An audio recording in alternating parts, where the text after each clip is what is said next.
Okay. World Art and Culture, Lesson 5, Ancient Rome. So we're going to look now at the Romans. The Romans are a very different civilization than the Greeks. We're going to look first at the roots of their civilization, and then talk about Roman values, and finally we'll kind of identify the unique contributions of the Romans in terms of art and architecture. Okay? Now the Romans are a very different people. They come from a very different land, okay? Italy is, of course, their land, and whoever the Roman people were and their ancestors, the Etruscans, we don't really know. They probably came from somewhere else and settled on the Italian peninsula maybe around 1000 BC. Even, at the time where the Greeks were just developing their peak of their, beginning to get to their last phase of their culture, after the disaster we talked about that took place maybe 1200 or so BC. Anyway, the Italian peninsula is also a very different land, okay? Remember, there's a lot of vegetation in Italy. Greece is a kind of a rocky area. There's sort of, only pockets of farmland. Greece has a lot of mountains. And in a way, the Greek cities kind of had their own sort of individuality.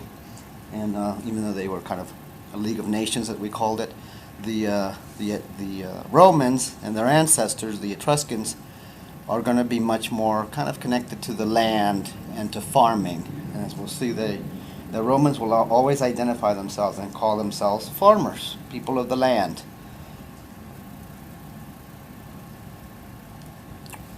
Now, again, we said the first Roman people were probably the so-called Etruscans, who probably kind of developed their civilization around maybe around 900 BC, 800 BC, something like that.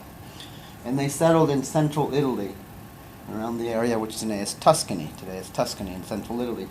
And probably after some centuries of sort of development, they became the Romans. Eventually they become the so-called Roman people, who of course center on the capital of Rome. And we will see many of the values of the Etruscans are going to be the values that the Romans are going to have. And they're very different than our Greek civilization was. The Romans, as we'll see, are very much traditionalist and conservative people.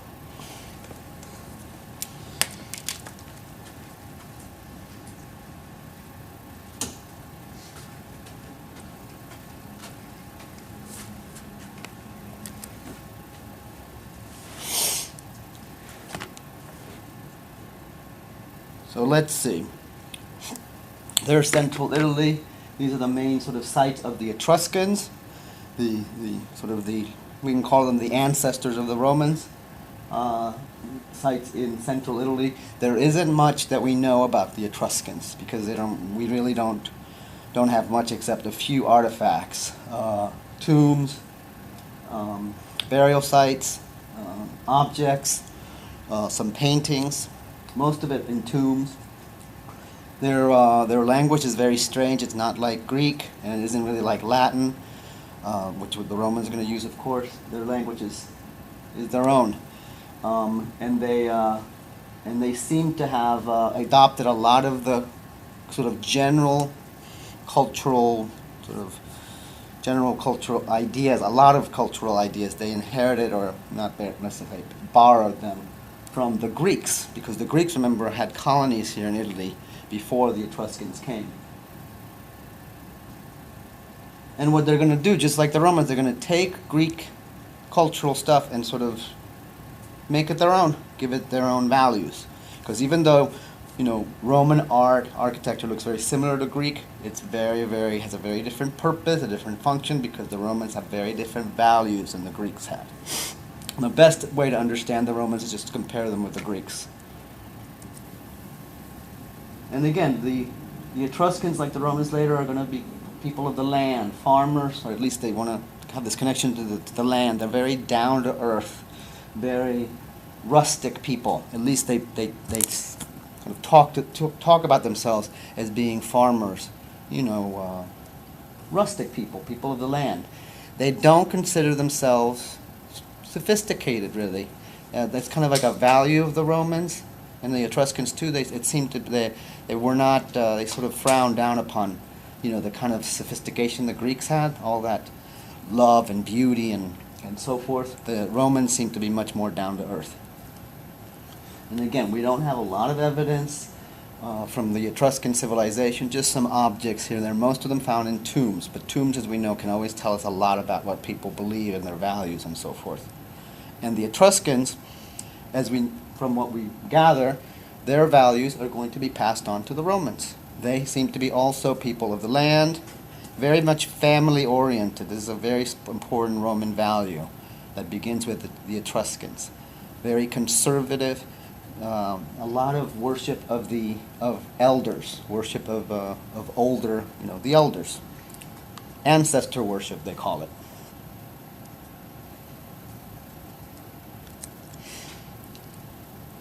These are all examples of Etruscan art. This is probably from an Etruscan sarcophagus, which is a stone coffin.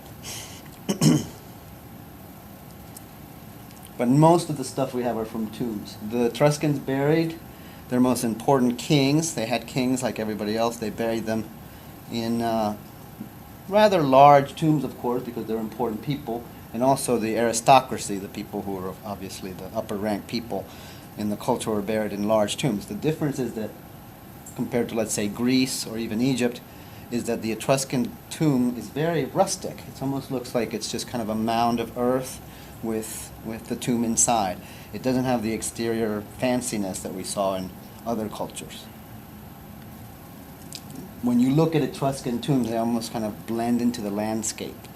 They also practice cremation, which was something the lower classes and the middle class, let's say the lower classes, practice cremation, and there's a lot of cremation urns that survive from this time.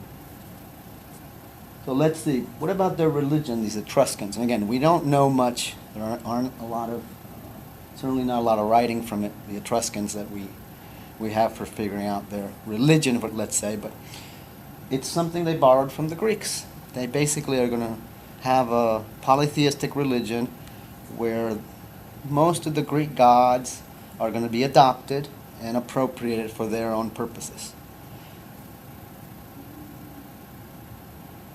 And, we know some of these gods later in Roman religion. Some of them remain with their Greek names, others change their names. Zeus becomes Jupiter. Dionysus becomes Bacchus. Aphrodite becomes Venus. But it's the same, same roots of the god. But what's different is, even though the gods of the Etruscans are also human-like and in some ways physically beautiful, like we saw the Greek gods, the Etruscan gods are clothed. Okay, they wear clothes.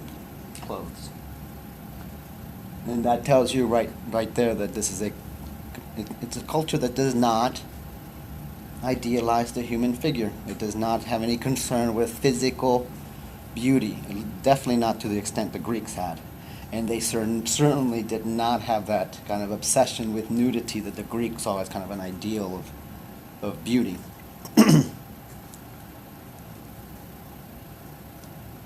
This is probably a kind of Apollo-type god. The other thing we might notice is the material. A lot of the Etruscan sculptures that we have surviving are made out of terracotta, which is a relatively rustic kind of clay. It's not very polished or shimmering as marble can get, and it kind of reflects Etruscan values. Again, sort of more down to earth, more rustic. Their architecture was probably also made up of a lot of wood. They used a lot of wood for their architecture, along with some terracotta sculptures. So terracotta wood, these are rustic materials as opposed to marble. And so again, the Etruscans have kind of this down-to-earth, rustic nature, which is going to be adopted and inherited to the Romans. There's not really much architecture that even survives because it was probably just perished because it was made out of mostly wood. They had temples, and we reconstructed some of them for their gods, and they're relatively small. Another thing that we'll see in Rome too. Compared to the size of temples in Greece, the Roman temples, the Etruscan temples, were rather smallish.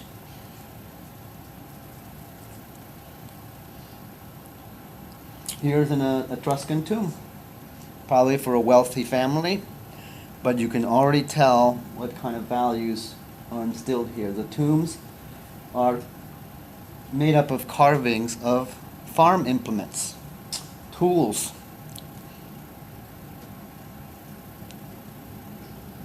cooking utensils.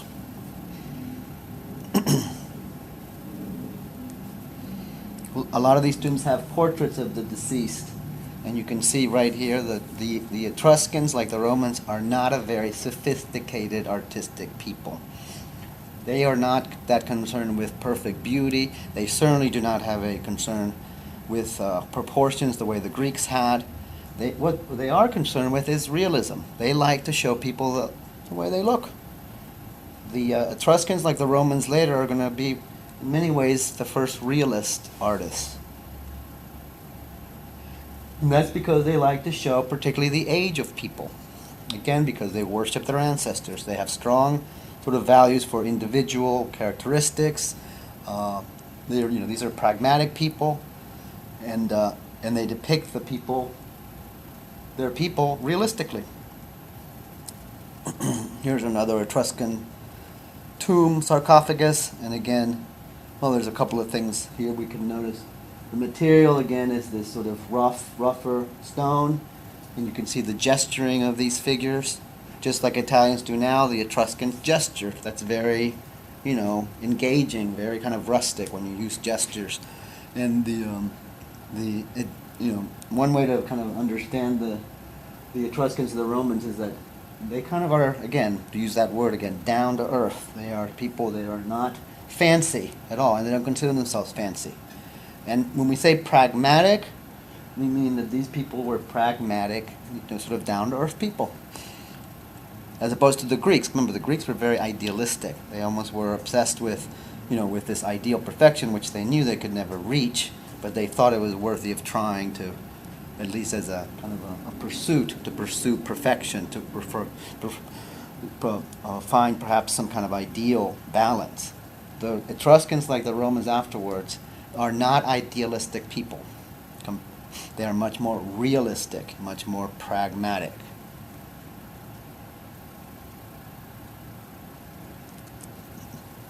Here's another Etruscan sarcophagus.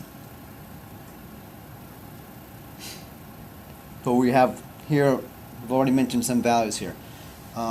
Worship of ancestors, kind of a worship of the family, very conservative people, down to earth, rustic, connected to farming. They painted also a lot. The Etruscans and the Romans will later on, particularly painted to their homes. Now the Greeks did this too, but Greek painting, as we saw, tends to be, again, connected to all these aesthetic theories of beauty and proportion, whereas the Romans, like the Etruscans before them, they really like to paint nature and particularly realistic scenes of outdoor, scenes. A lot of depictions of trees, natural life, animals. Probably the first landscape painters are Etruscans and Romans.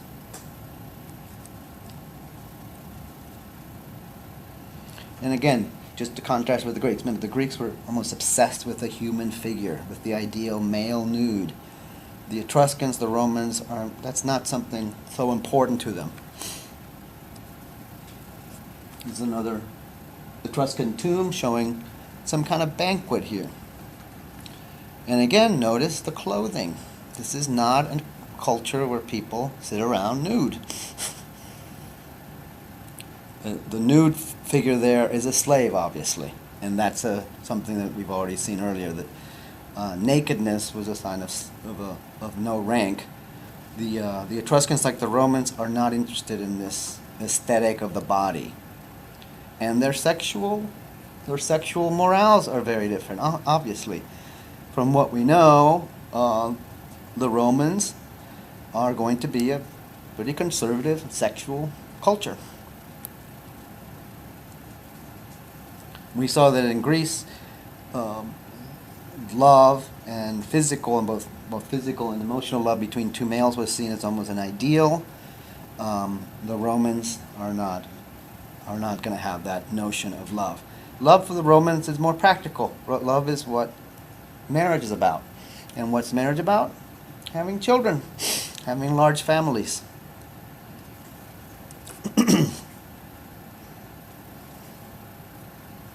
Now, eventually, these Etruscans will evolve into the Roman civilization that we famously know of. Like all people, the Romans will create a kind of a creation myth of their roots. Their legend is that their founders were these brothers, Romulus and Remus, who were raised by a she-wolf in the wilderness, and then they grew up strong and healthy and founded Rome. So you can see here by this depiction, the depiction of the famous she-wolf and the twins. The Romans, the Romans, even their creation myth, their myth of their foundation, is very kind of rustic and down to earth.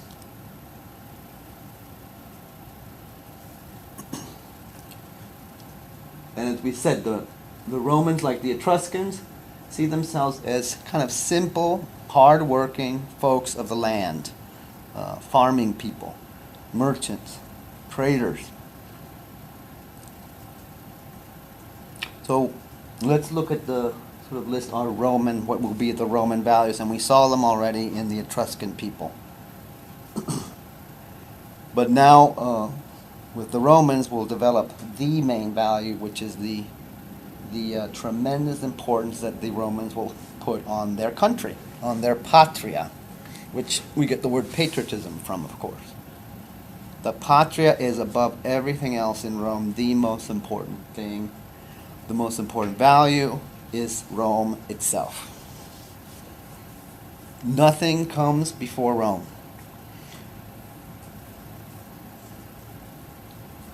And then the other two values following are the family itself, la familia, and the military.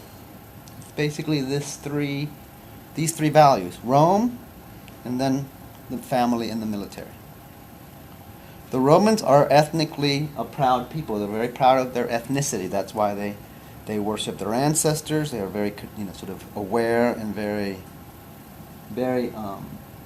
appreciative of their family genealogy, and they see themselves as a kind of a exceptional people. That's why family is so important, and that's why children are so important. And the military, of course, is important because the military serves Rome. The family serves Rome. The reason, you have a family is to have children, to make Rome stronger. Perhaps boys, but girls too. They can contribute. It's very, very conservative, very, very simple compared to the Greeks. Remember, the Greeks were obsessed with all these unanswerable paradoxes of life. What's the meaning of the universe? What is justice? What is truth? What is beauty? What is love? What is sex? The Romans are not concerned with these questions. They know the answers. What's love? Love is between a man and a woman to have children. What's the meaning of life? Being a good Roman citizen. What's just? Roman law is just.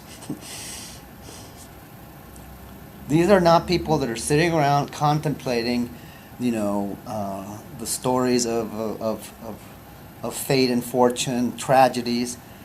These are people that you can say, compared to the Greeks, see life very, very clearly, and again, pragmatically. And their art, their architecture is in a way a reflection of this. Roman art is not very sophisticated. This is something maybe Roman historians wouldn't like to hear, but compared to Greek art, Roman art is very crude in many, many ways. The Romans copied a lot of Greek art and architectural motifs and so forth, but everything they did was for the purpose and the function to serve Rome, the family, and the military. This is the Roman Forum, the famous center of ancient Rome. And if you look at, compare, let's say, Rome itself and Athens during, the great classical period in Greece, you'll see the contrast right there between these two civilizations. Here's what ancient Rome probably looked like. And you can see some things already that can make you understand what kind of people the Romans are. First of all, the biggest buildings are not the temples. In Greece, the biggest building in Athens was the Parthenon, or perhaps the theater. But look what the Romans have. They have something else. They have a stadium or an amphitheater, which is actually an entertainment Colosseum, the famous Colosseum in Rome. And there's the Hippodrome, which is a racetrack.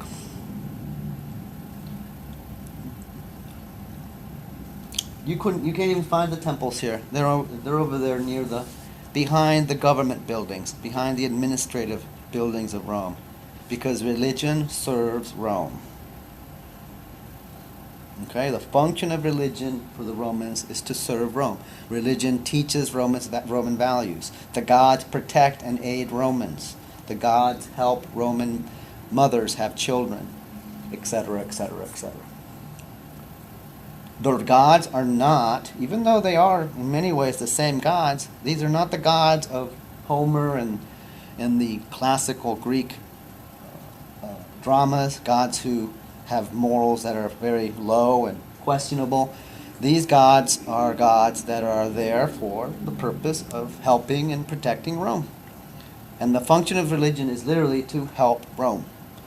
So that's why the temples in Rome are actually smaller. The biggest buildings are the buildings that are public buildings and administrative buildings. The temples are relatively small, and they're also placed down in the city. They're not in some lofty height most of the time, but down to earth. And then if we look at the Colosseum and the Hippodrome, the Romans pretty much invented modern sports. Now the Greeks didn't have sports. They had religious rituals and athletic contests for religious purposes and for the expression of their ideal beauty and so forth that we already studied. The Romans see theater, for example, as something that should reflect Roman values. Roman values, shouldn't have stories about a man who marries his mother and has children with her. Roman values are about a mother who sacrifices herself for Rome, about a father who has to kill his own sons because they have betrayed Rome. They become spies for the enemy or something.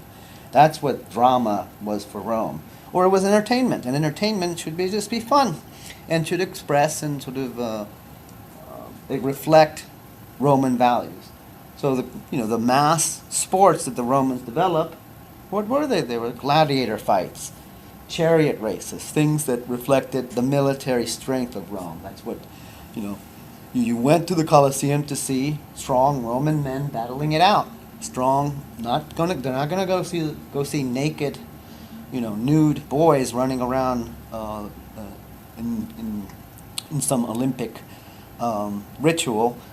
This is a much more pragmatic culture. Entertainment, as the famous saying goes, give them bread and circus.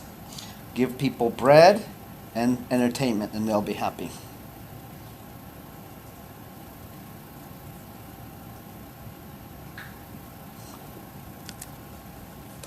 There's Athens on your left. Athens, the Acropolis overwhelmed everything in Athens. It was the most expensive, beautiful, tremendous part of the whole city. Pericles probably spent something close to $1 billion in today's money to build these the various structures, particularly the Parthenon itself. And it's up high, literally, because remember, we said religion for Greece is everything. Everything is connected to religion. But religion doesn't have all the answers. Religion, in fact, has a lot of mysteries. Religion is a very sort of kind of a paradoxical way of trying to understand the meaning of life for the Greeks. For the Romans, their religion serves Rome. Their temples are down in the city, inside, behind the government buildings, next to the administrative buildings. So the function of religion, the function of art, the function of everything in Rome is for Rome. And for the family, and for the military.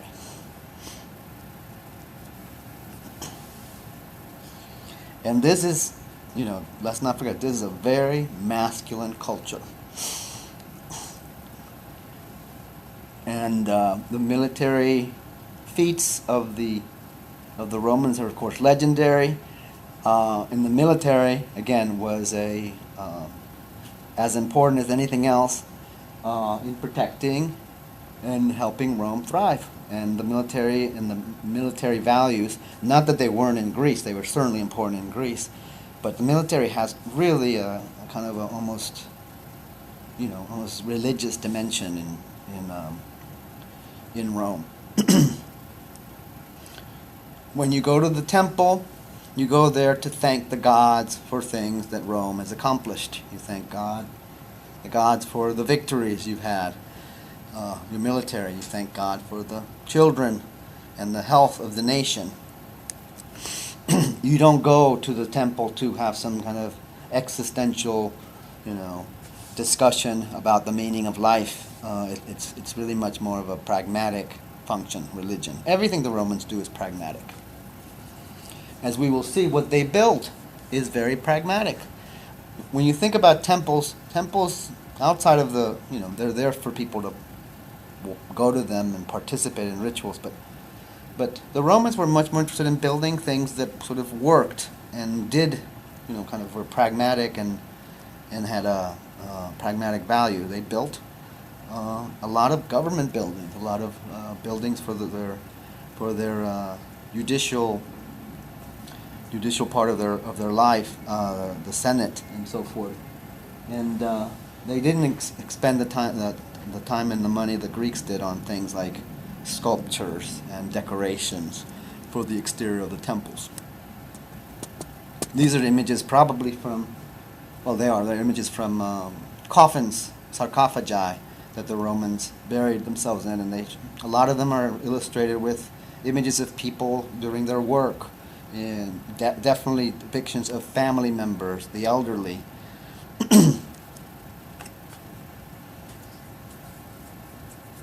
And again, the Romans were not interested in beauty, in this, what we discussed as the theory of beauty, as the Greeks saw it. Their art is crude, but much more realistic in many ways, because these are realistic, pragmatic people. Here's a couple of examples from Roman temples. Relatively small. Even the great Pantheon in Rome is a relatively small temple. You almost can walk around it and miss it if you're not careful. And again, the function of religion is to serve Rome.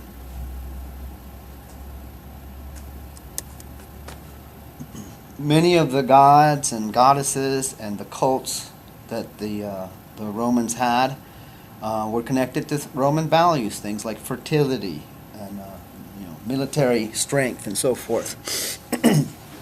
This is the Areopagus, which is a famous temple in Rome, where one of kind of the fertility goddesses is portrayed.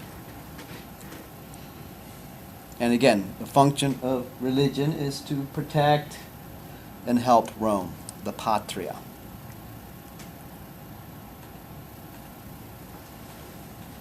So even though, if you're, to the sort of the naked eye, this could be Greek, but it's not Greek, and that's because if you look at the details, the proportions are off. The heads are a little too big.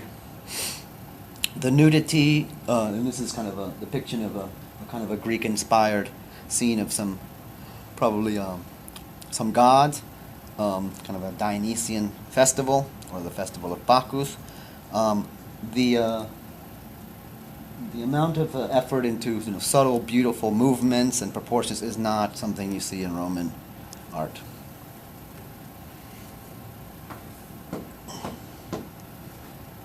Here's another depiction from a sarcophagus.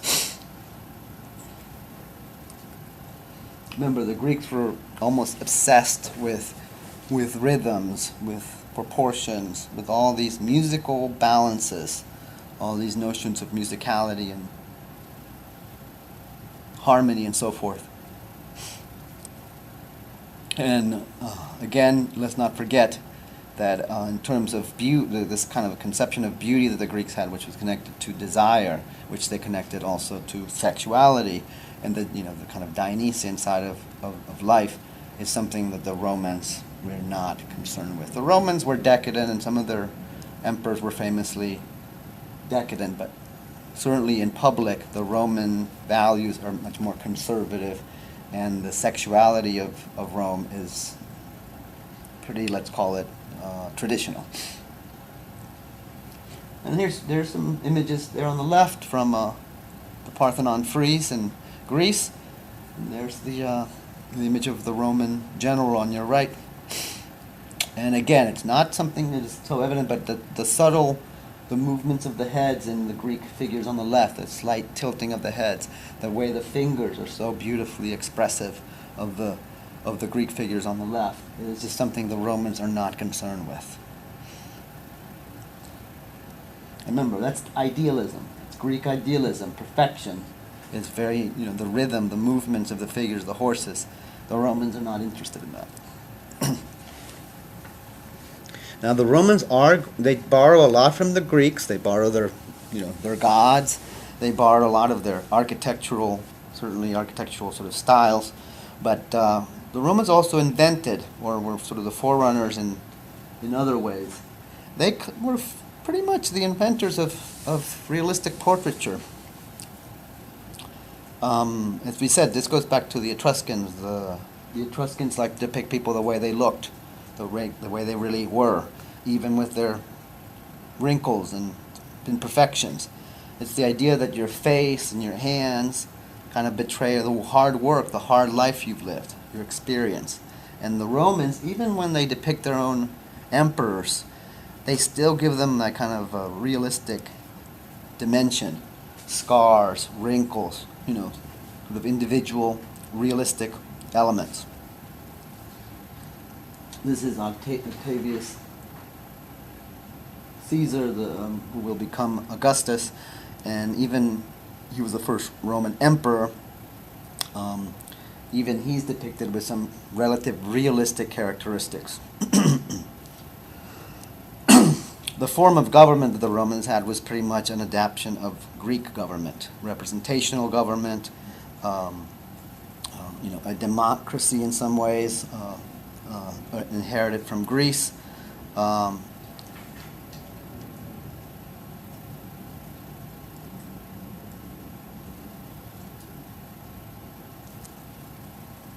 But their idea of a great leader was somebody who had experience. And again, the worship of ancestors was a huge part of their culture. And again, if you contrast it, once again, there's your Greek. That's a bust of the great Greek general Pericles, who was the kind of the head of Athens and of the Athenian League back in the 5th century BC. There he is on the left compared to a Roman portrait on the right. The Greek figures, of course, idealized. That's not what Pericles looked like. He looks like a god. He's idealized, made to look, beautiful. Where the Roman portrait is much more realistic. And again, Rome, realism, pragmatism. Greece, idealism, perfection, beauty.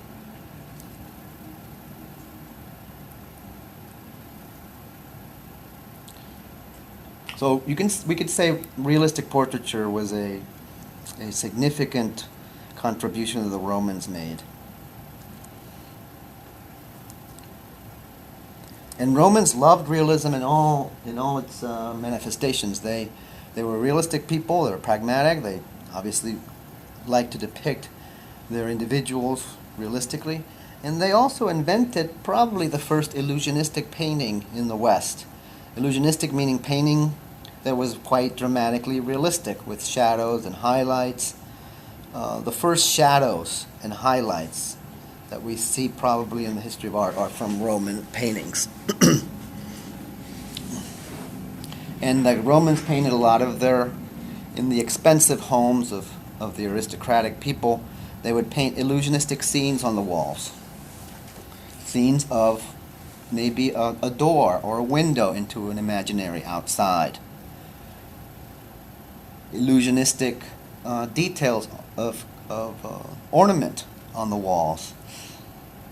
Curtains, different details on the walls, all to look, realistic. And when we say illusionistic painting, it's kind of a, trompe l'oeil painting, a painting that sort of can fool the eye. And the Romans really created a very sophisticated illusionistic type of painting. And again, remember, the Greeks, their paintings, just like their sculptures, were based on ideas of proportion and beautiful movement, and certainly were not concerned with illusion. They are much more concerned with kind of this beautiful, perfect proportion. And then, of course, don't forget, the Romans were great architects. But their greatest architecture is not temples, really. It's the pragmatic type of architecture that we already looked at. Stadiums. A stadium is a kind of a double theater. Remember, the Greek theater was a half circle. And the Romans basically took that and they doubled it and created a stadium.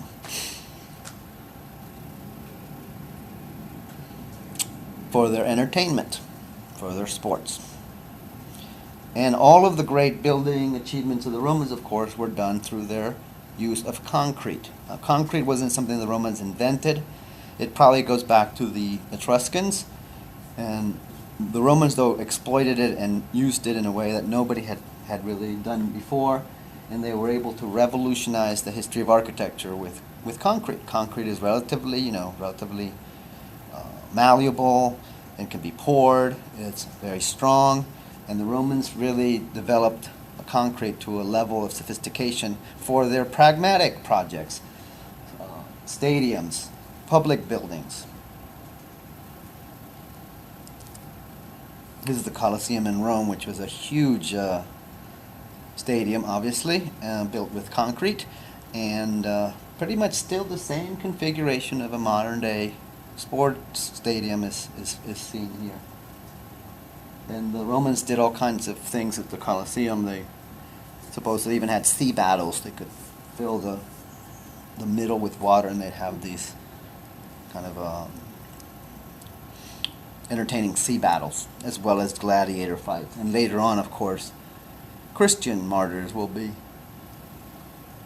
used for entertainment. The Romans built their famous aqueduct systems of transporting water with concrete. These aqueducts, some of them still survive, were all over the Roman colonies, and another example of concrete architecture used by the Romans.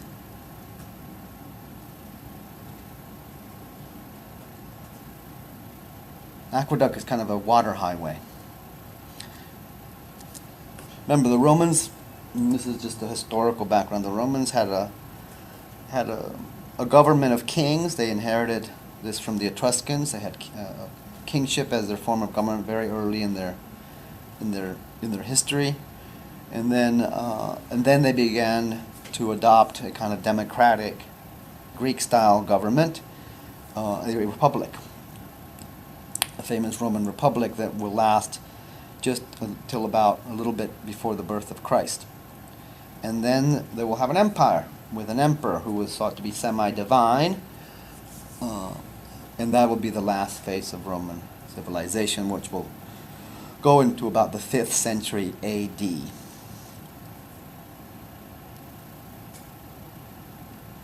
But at the height of their empire, the Roman Empire was huge and vast and strong. Let's see, what else did the Romans build? Well, they built great houses. The Greeks had invented the idea of the kind of a country house, which the Romans will call the villa, which is basically a country house for, again, for upper class people. But they're going to develop this with concrete in particular, develop it into a much more pragmatic and utilitarian house type with courtyards. Courtyards are another kind of Roman, not invention, but development. They will also build kind of what we might call apartment buildings, to house people in crowded cities. They, of course, built their great roads. As the saying goes, all roads lead to Rome. The Romans built tremendously tremendous roads throughout Europe, which today, basically, a lot of them now have highways on them. And the roads were important for the Romans because roads are very important for military purposes, for moving troops, for moving supplies, for communication. The Romans also pretty much invented, or developed, again, it's hard to say invent, but they developed modern city planning on the grid system. The Romans would usually put a crossroads in the middle of the city and then just build a grid around it, with the central area, of course, being where the government and important buildings are. And again, this is very pragmatic stuff. This is not idealistic architecture. This is stuff that has practical, pragmatic functions. So we have aqueducts, stadia, we have roads, apartment buildings, houses. The Romans, and we saw the temples, which were relatively small compared to the Greeks. The real sort of huge symbolic architectures the Romans built, guess what? It was for celebrating the military.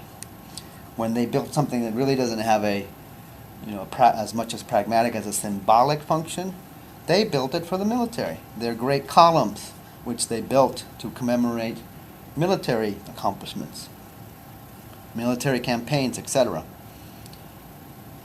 They also built triumphal arches. This is one of these columns, the column of Trajan in Rome. They also built triumphal arches, which were these sort of gateways, either at the gates of cities, but also in the center of cities. They were decorated again usually with military symbolism and military scenes, and there was nothing greater for the Romans than when the troops came back from some campaign victorious with their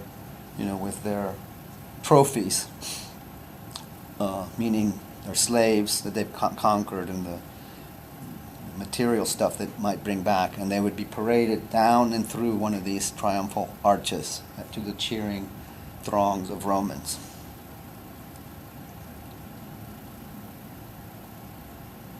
But it's only in these military, these are military monuments that we see symbolic architecture in a large scale. Most of the stuff we see the Romans built is pragmatic, functional, and for very specific purposes.